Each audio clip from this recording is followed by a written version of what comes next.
Welcome to Issues and Answers with Diane Kinderwater. Issues and Answers is presented as a public service to inform, educate, and better the lives of New Mexicans. And now, Issues and Answers with your host, Diane Kinderwater. Welcome to the program. Happy New Year. Happy 2026. I'm Diane Kinderwater. And part of the new year, we always like to look forward to what is 2026 going to bring us. Hopefully positive things. We're going to try to stay positive, even though some things may not be so positive. But I have Paul Gessing, who is, of course, the president, founder of Rio Grande Foundation, as my guest, as we always look forward to the new year and what the legislature is going to do to us. Affects us all. We all pay for, I'm not going to say there's shenanigans, but we all pay our tax dollars to what the legislature does. It's your money and my money that goes to hopefully improving our state. We're going to talk to Paul about what's going to be happening in this short session, 2026, and also what are the other big issues facing New Mexicans. So please stay with us as we visit with Paul Gessing with the Rio Grande Foundation right after this. It's a new year, fresh beginnings for all of us. Positive. Have you started your diet? Have you stopped your diet yet? Oh, something always people start in the new year. Paul Gessing, welcome to the program. Happy New Year to you and your lovely family. Thank you. Good to be with you, Diane. Have you started your diet? Have you ended your diet? We'll see how that all goes. I'm not going to comment. Okay. No comment. I always start the first day of the month or the year, and then like, oh, it's 10 o'clock. Okay, I've ended it. But hopeful. How's the Rio Grande Foundation doing? What are we hoping for 2026? We're doing very well. We're certainly looking forward to the election in November, and I'm sure we'll talk about that at a future date. We'll be electing our governor and a number of statewide offices.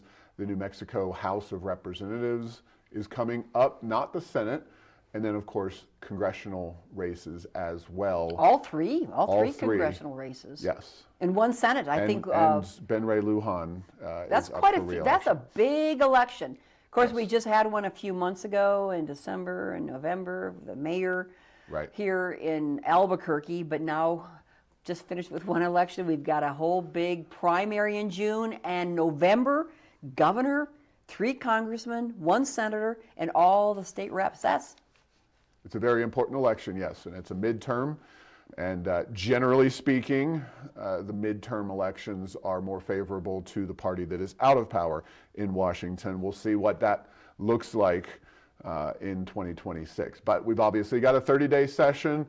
We've got a lot of ground to cover before November. But it's going to go quick. It's going to go fast. Sorry to say that. Lastly, with the election for governor, you said it's usually the Congress. Congress is different from the executive, and right now the president is Republican. Right. So then Congress tends to go to the other party. Right. Now, what about the governor's race? Michelle Lujan Grisham has been there for 2 terms. Mm-hmm. She's a Democrat. That team seems to alternate between Democrat and Republican. Since the modern electoral model of 2 4-year terms and term limits for those governors, so a total of 8 years.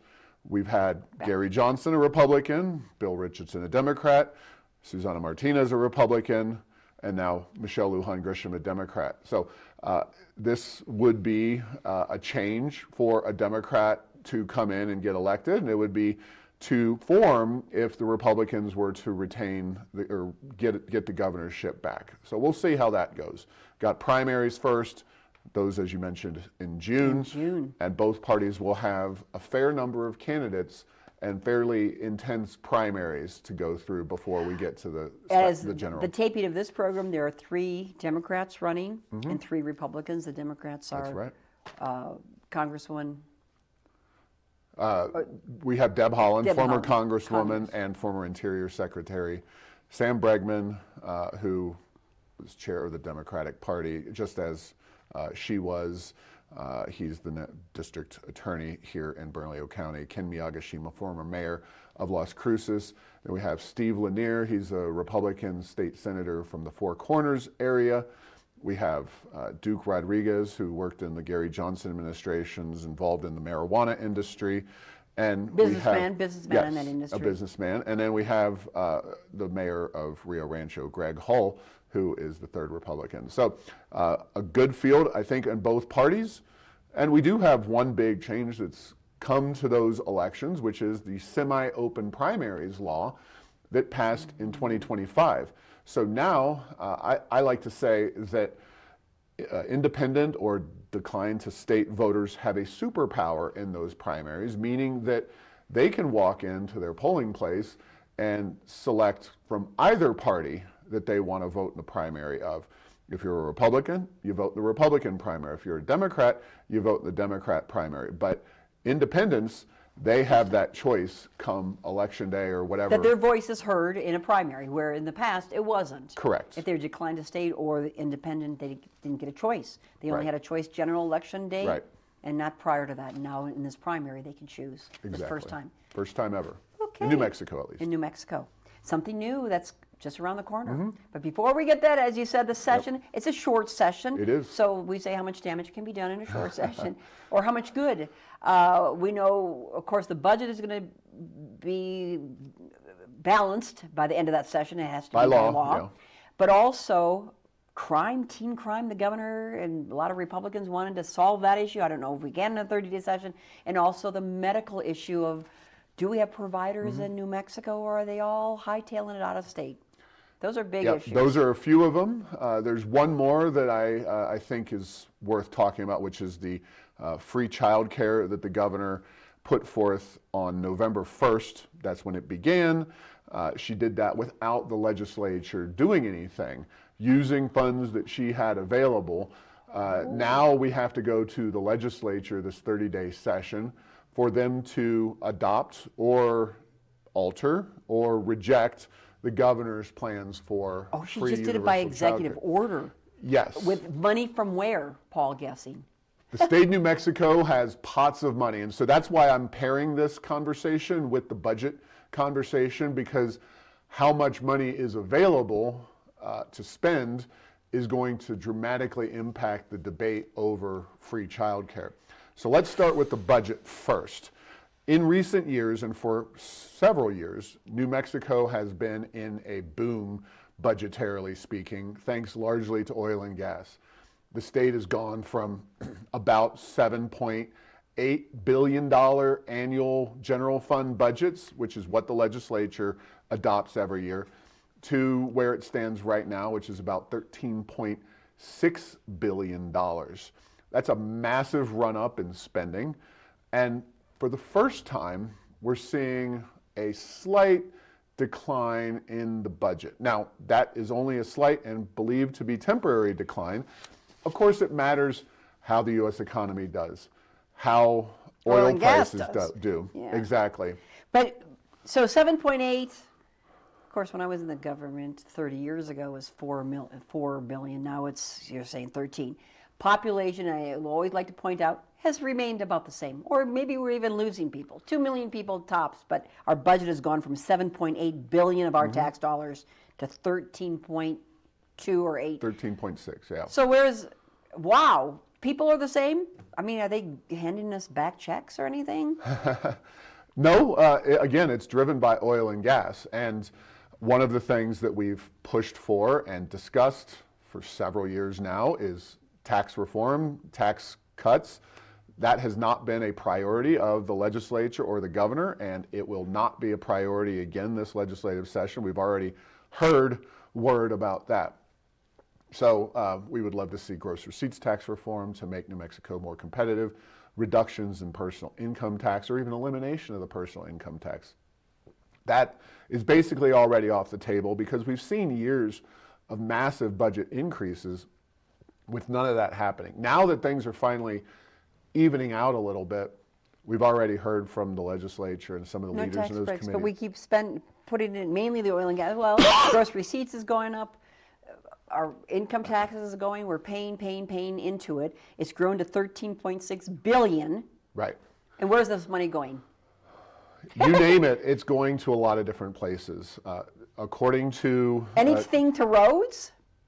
That's the thing, is that, and I would want to get more into detail on that, but they actually dramatically scaled back road funding in the last session.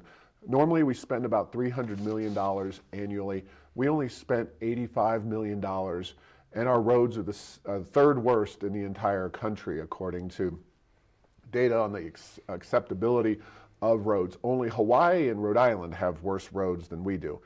But the interesting thing is, so it's a double-edged sword when the legislature has more money to spend. And one of the things that they've done is to pour money into our permanent funds for future spending. We're not huge fans of this, especially when our roads are declining. There's also, of course, pre-K.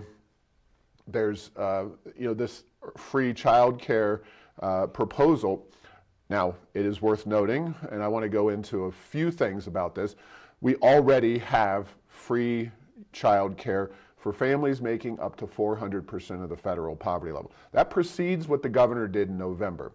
We've already had that. Yes, and for 400% of the federal poverty. They're not poor. They're not at all poor. They're not poor. For a family of four, we're talking about $127,000, $128,000. That's double the median personal income, or family income in New Mexico, about $65,000. So what the governor's doing is not brand new. It is taking that and eliminating the 400% income level and making it universal for everybody. So this is a huge giveaway to the wealthiest citizens of New Mexico, people with kids that want to pawn them off to some child care center to raise them by and large. And I think, and not just I think, but The Economist magazine, a middle-of-the-road economics publication, had an article and a lot of details and a lot of information showing free child care is actually harmful to the child. And they showed data from Quebec, Canada, and other places that have done universal free child care. Nobody in the United States has done it. The governor's looking for she was on national news about it. She was on the national news the first time. But places they've done it have actually witnessed harm to the child in terms of their outcomes, their social abilities, and their essentially their security levels with their family. Because if you're a little kid and your mom says, well, I got to go to work and I'm going to put you in this institutional setting, it's not good. So that's one issue. Also, currently we're spending about $450 million on the free child care. It's going to go up to... We are spending that much. $850 million, according to the Legislative Finance Committee. So we're talking... And we can't even find the providers. That's true. That's another aspect of this. So $1 billion to raise someone's kid. Okay. Pretty much annually. That's an annual deal. So one of the many aspects of this budget conversation is legislators in New Mexico are very wary of oil and gas and the stability of that money. And for a change, that could work out to our favor. Now, they don't believe in tax cuts. That's why we haven't had tax cuts, because they don't understand business, they don't care about business, they don't want to pass tax cuts. But in this case, the governor did this without their approval initially back in November. So she kind of told the legislature, here's what we're doing, and she did it. The legislature could change this in some pretty fundamental ways, or they could reject it outright, because this is a lame duck governor. She has very little political cachet among either party in Santa Fe. This is her last session before she leaves office. Obviously, we've seen two special sessions back-to-back here this fall.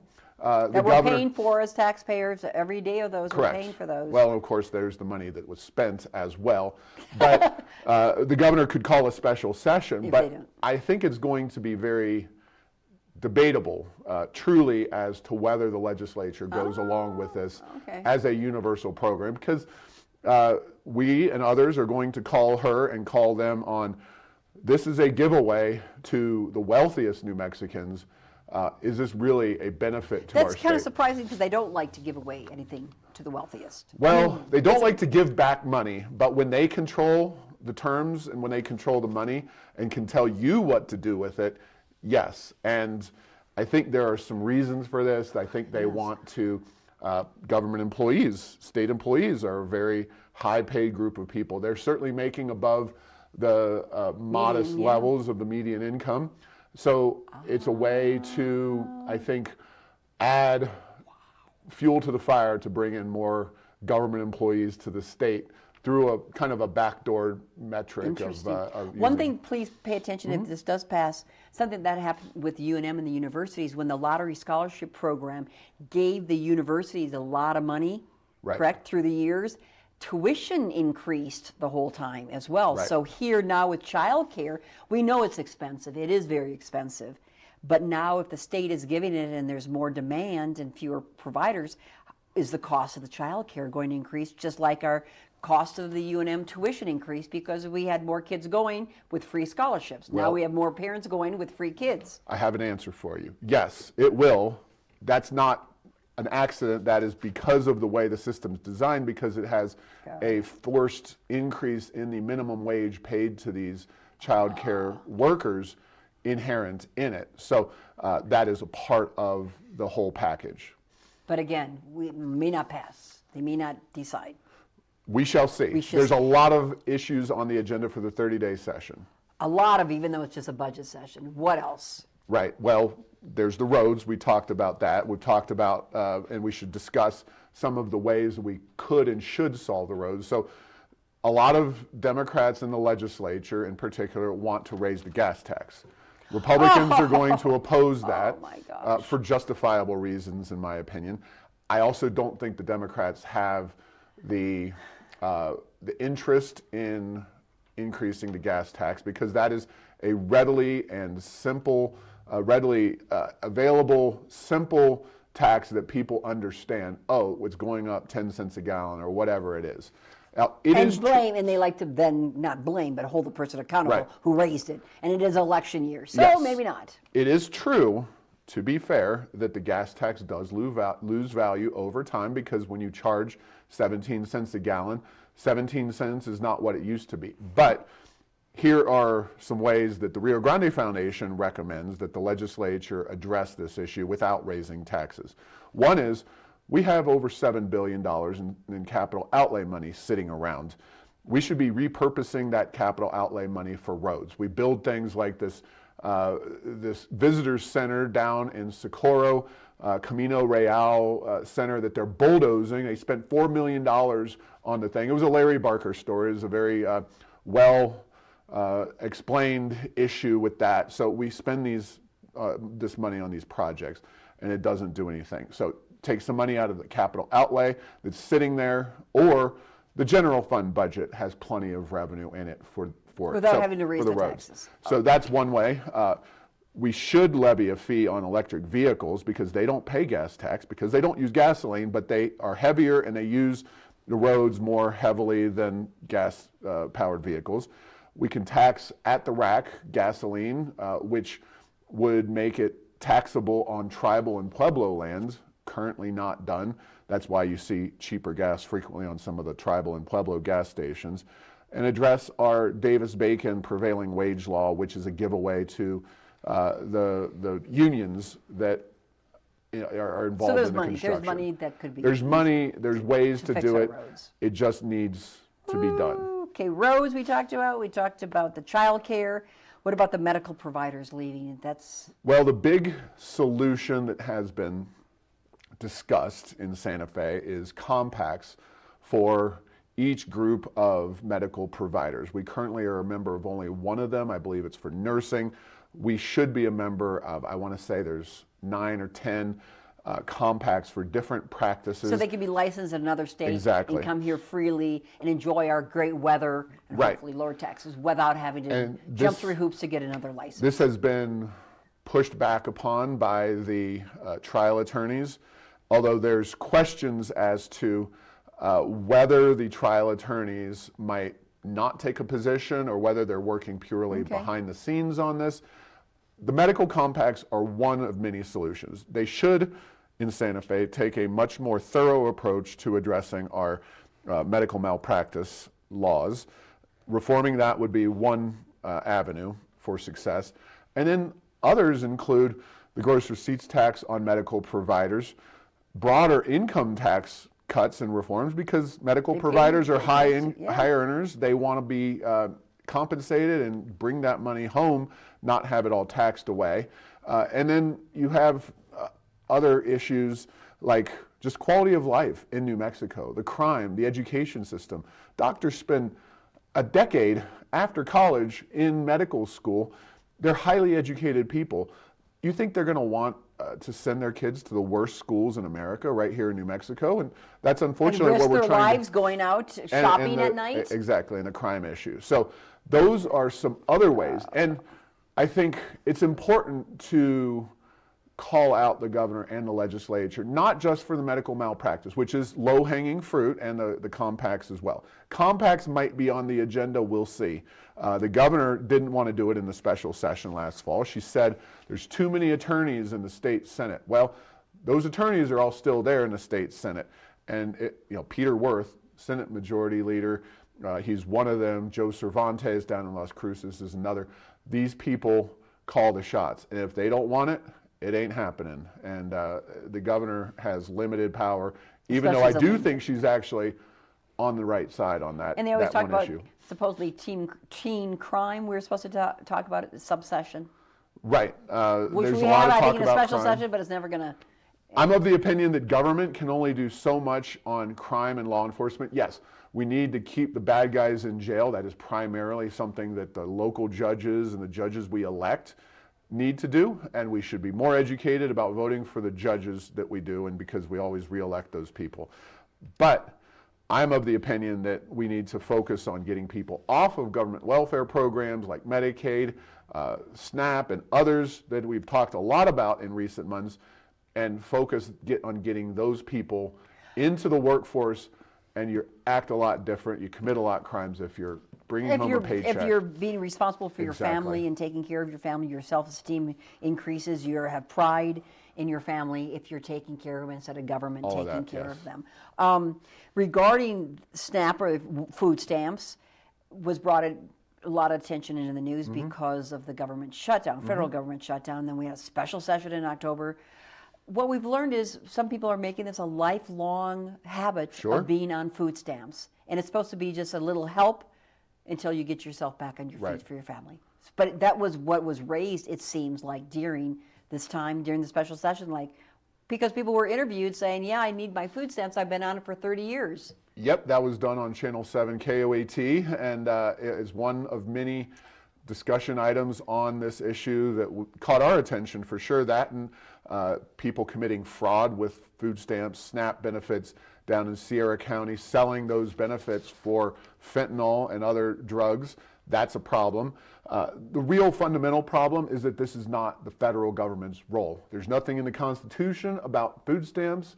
I know it's arcane at this point, but this should be done at the state level. The SNAP program is 100% federal dollars, jointly administered by the state and the federal government.